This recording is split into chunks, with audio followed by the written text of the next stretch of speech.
turning point is a big turning point is often introduced by a shattering event.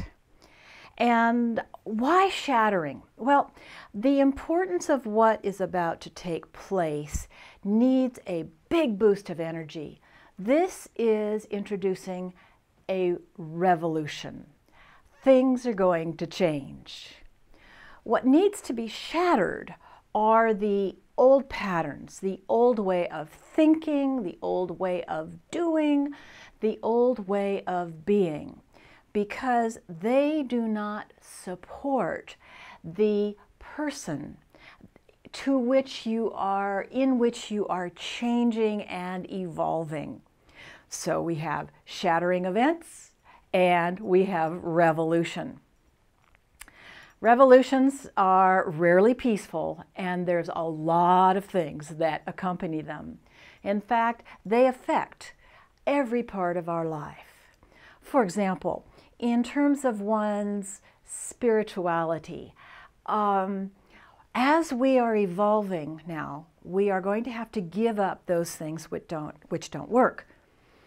And that which we disown wreaks havoc. Perhaps you've heard that phrase before. So things are getting worse rather than better when you're trying to grow in a new direction. As far as spirit goes, what's happening here is we are often faced with stronger examples of duality, right and wrong and good and bad and me and you. Duality is actually our way of discovering what works and what doesn't, but ultimately we want to step beyond duality and begin to understand an overall scheme of unity. So, spirit's getting worked, and you'll know it. The mind is also undergoing changes, and one of the things that I've noticed a lot in my own process is there is no more room for blame. We can't plead ignorance. We can't blame what's happening to us on somebody else. Many times we just have to acknowledge that, I made a mistake, I goofed, or I'm changing, and as a result, these things are happening. You know, sometimes it's too bad that we can't just blame everything on somebody else and go blithely on our way, but the process of revolution is really revving up our presence and being more involved in our life than ever before. Another thing which gets affected by revolution are the emotions that we experience. Many times in the past, we may observe that we simply react to things that are going on, and we get upset or sad or whatever. A lot of reactive emotions come up. Well, as this revolution evolves, our emotions shift from being reactive to being more responsive. So you're going to feel an emotion, and rather than just going into story about, oh, well, I feel this way because my stove blew up this morning. Instead, you might go, oh, I'm feeling this way because in my own process, the heat is increasing. I am putting more pressure on myself. And as a result, these are the feelings I'm having. I now respond more consciously to my emotions. Another thing that's affected is in the physical arena. Our associations, our relationships are greatly, well, upset many times when we change. There are people who liked us the way we were before. We were less challenging, perhaps we were a lot more fun, we had lots of flaws that they could relate to. And as we change, become more responsible, more responsive, maybe more accepting, we begin to gravitate toward different associations, perhaps kindred spirits of who we are becoming. So, revolution is just that. It's a revolving, it's a changing, it's chaotic. There's a lot of movement that goes with revolution. Now, what's the turning point in all this? Well, we are shifting identities in a way. We are going from something that is very solid and form-oriented to a way of being that is much more adaptable. So we're going from solid to fluid, from form to adaptability. However, there are still some things, some issues that we need to work through here. You know, revolution is about freedom. And what we're doing now is we are freeing ourselves from those things which hold us back. For example, our history can hold us back. We often do things growing up and as an adult because that's the way our parents did it. That's the way our family did it. That's the way our culture did it. And that may not apply to who we are at this time. So if we find that we are depending on historical behavior, old behavior to inform new actions, we're going to discover some rough situations there that will need to change. We need to free ourselves from history. Conditioning. All of us growing up are raised under a set of conditions, a lot of it through our society and our education. So there are social conditions which require that we act a certain way. Well, this makes, in many cases, for good manners, which is always nice, and maybe a certain degree of thoughtfulness about other individuals. But we've got to watch out for conditioning. Many conditions are evolving just out of advertisements alone.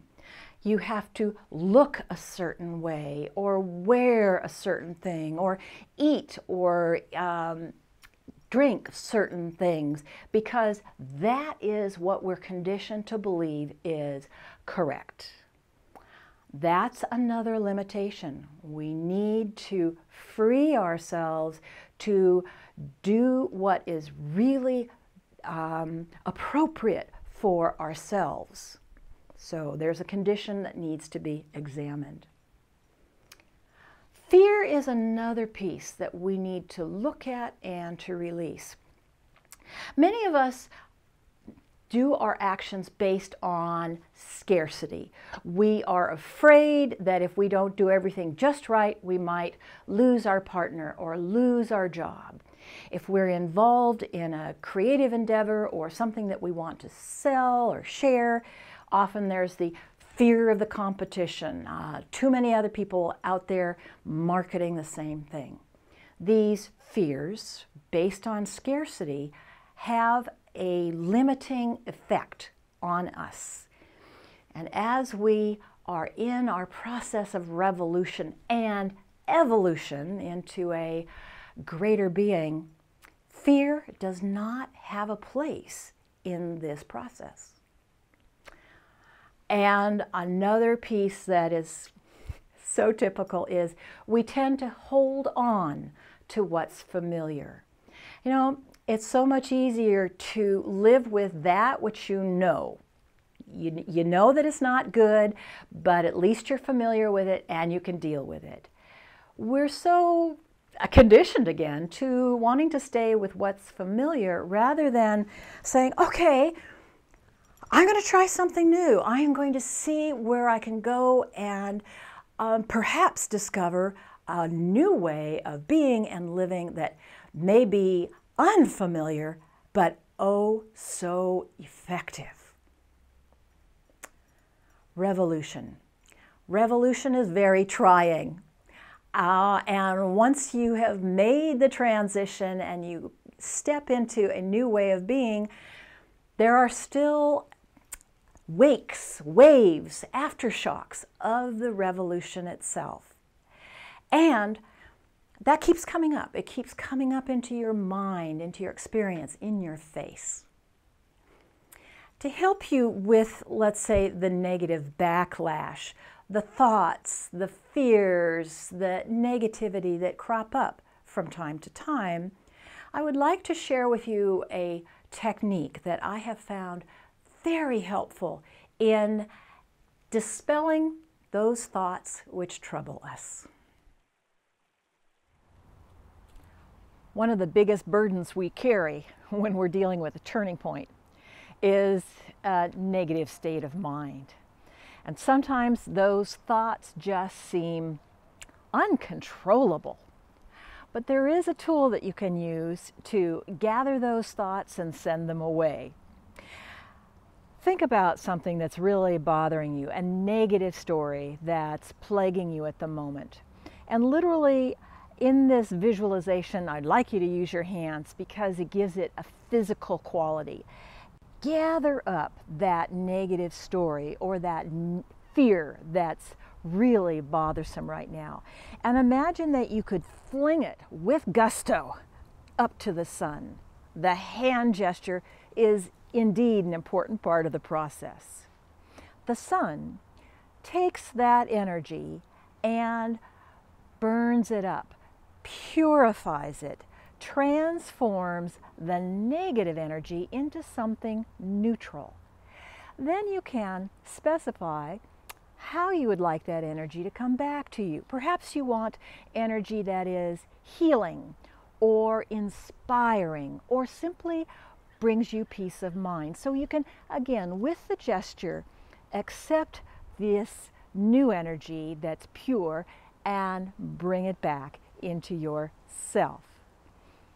If you're doing this visualization at night, well, use your imagination and picture the sun that way. Or during the daytime, if you have something in or around your space that has the symbol of the sun, feel free to use it. And then there's always going to some reference, some book, and finding an image of the sun which matches your needs and use that in your visualization. Whatever you choose, taking an opportunity to pull out a negative or debilitating thought and totally neutralizing it is a very empowering way to deal with your turning point.